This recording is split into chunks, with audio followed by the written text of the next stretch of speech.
Before we proceed, Mr. Mayor, actually there's one other charter amendment idea I would like to introduce. We've discussed it several times before. Just getting back the survey results, we did see a couple opportunities pointed out where political clarity of community communication, community input would be something we should invest in.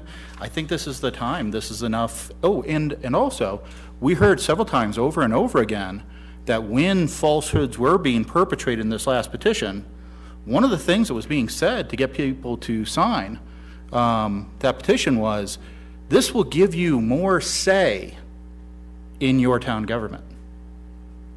We heard that. We heard that several times. I think this is time to go ahead and add an amendment to the charter to allow us a popular vote for the mayor of this town. Okay, is that a motion? I'll definitely put it out there as a motion. I'll second it. Okay. Do we have a motion with a second? Any discussion? You know, the concepts behind it is just the idea that we heard it. People will buy the idea that this gives you more input. This gives you more say in your town. I think it's a very American desire to be able to elect the mayor regardless of the responsibilities, regardless of the duties of the mayor. So I'm not really making a motion to change the duties and responsibilities for your last few months there, Paul, or for whoever would follow you. Matter of fact, this has nothing to do with you. This has nothing to do with who your immediate successor is, who I know who I would vote for. This a lot has to do with what is our town mayor selection process going to be in 5 years, in 10 years, when we are that town of 100,000 people. Okay. I was just going to offer, I think George makes a valid point with residents and folks that came and spoke over the last couple of months thinking that they didn't have a say. You're not listening. You try to be so transparent, so open, and unfortunately, one of the few items that the town folk have no say in, not even to provide public input, whether it's unscheduled or scheduled on an agenda, is for the selection of a mayor or a mayor pro tem, and it has been discussed quite a few times. So I think it would be an appropriate time to bring it up, especially with the results of the community survey. Okay. Any other comments? Councilman Heath? I'd just be so bold to ask Mr. Corliss, how did you guys do it from the city town that you came from? Just out of curiosity. Put them on the spot. I don't know if I want to get involved in this discussion. Too late. Lawrence is a community under the commission manager form of government. We called our governing body commissioners, even though they're really not commissioners in a true sense, because when you have a commission form of government, it's usually like a commissioner of utilities or commissioner of public safety, that we just had always left that nomenclature as a commissioner. They were elected at large every 24 months. There were 3 open positions. The top 2 vote getters got 4-year terms. The third position got a 2-year term. And then every April, they chose among themselves a mayor. So that's how it was done there, and communities have done any number of different variations off of that. So before we wrap it up, Mr. Mayor, I'd just like to kind of offer a point of clarification. So the whole point here, guys, would be that staff would come back with us with options. It wouldn't necessarily be, oh, let's select something tonight, let's figure out how we're going to do it. It would be that staff comes back with us from options. We are still left with the idea that if those options are stuff that does not pass the smell test for us, we can still kill it at that time. So I really think, I know we've talked about this before, and I know that we've had votes that came down very much like we've heard the discussion right now. Guys, let's give this a chance. Let's give this a shot. Let's see what staff comes back to us with. Let's see if public, opinion is at all supportive of it, because right now we don't get a lot of that, except for a few of us who have people addressing that with us. So let's let it go through a process.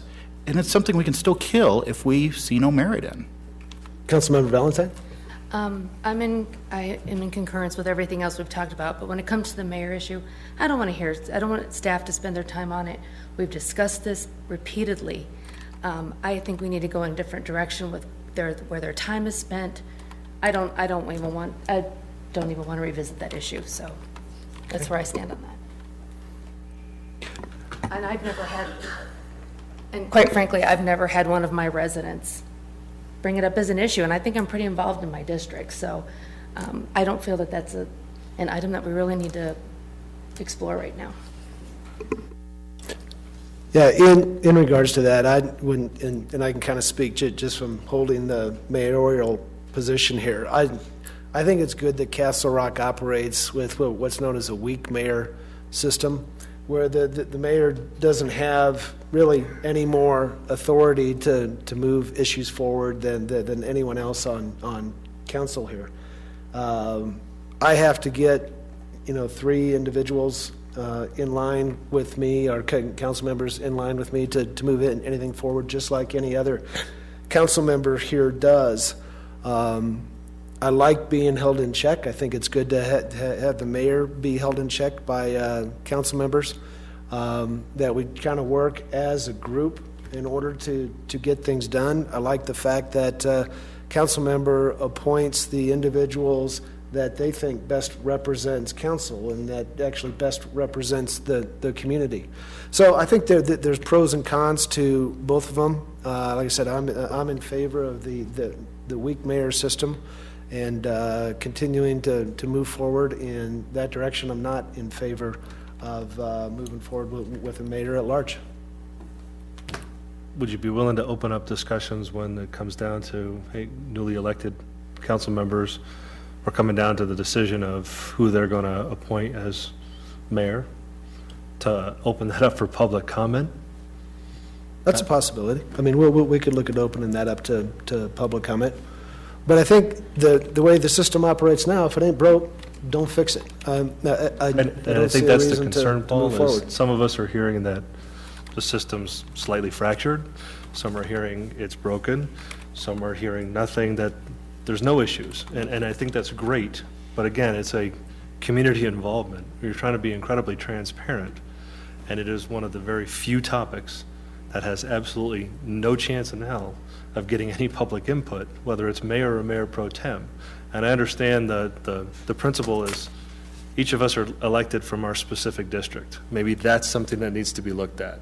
Maybe change the construct of the dais to say, you know what, maybe there's 3 at large, and Castle Rock goes into 4 different districts, and those members are elected. I'm still making it a 7-member body. I mean, there's more discussion to talk about it.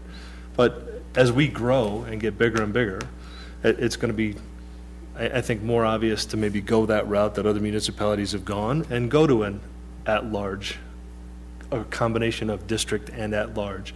But I would at least love to see the ability for the community, most specifically the town's residents, to have some input into the decision that's made as far as who has that title of mayor and mayor pro tem. I think it's important. Okay. And Mr. Mayor, if I may, I mean, I need to clarify something about your statement. Sir, I said nothing about changing the role and responsibilities of the mayor. As a matter of fact, I said we should probably not do that. It is merely how the mayor is selected. My motion was to just open it up for discussion and have staff bring us options back to select the role of mayor through a popular vote. Sir, there's nothing in there about a strong mayor, weak mayor. And oh, by the way, I would probably vote against an option coming back saying that it changes on November 3rd. So I'm looking, well, I don't know. I don't want to even prejudice the staff at this stage of the game by giving them ideas of what to do, because I'm more interested in hearing what staff would come back with as a method to get to a popular vote. But that's all it is, sir. There is no switching to a strong mayor. There is no making you Rudy Giuliani on December 1st. There's none of that. This is strictly how we select. And Renee, I get it. I'm cool with that you say that, But I communicated with one of your constituents this weekend saying he would support changing to a popular vote. I can't help it if he ain't talking to you, but he's talking to me.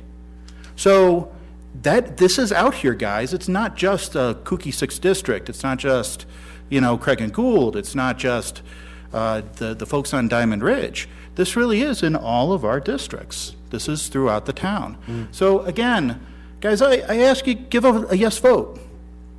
Okay. We could still vote no later if we don't like any of the options that Sally brings back. Okay.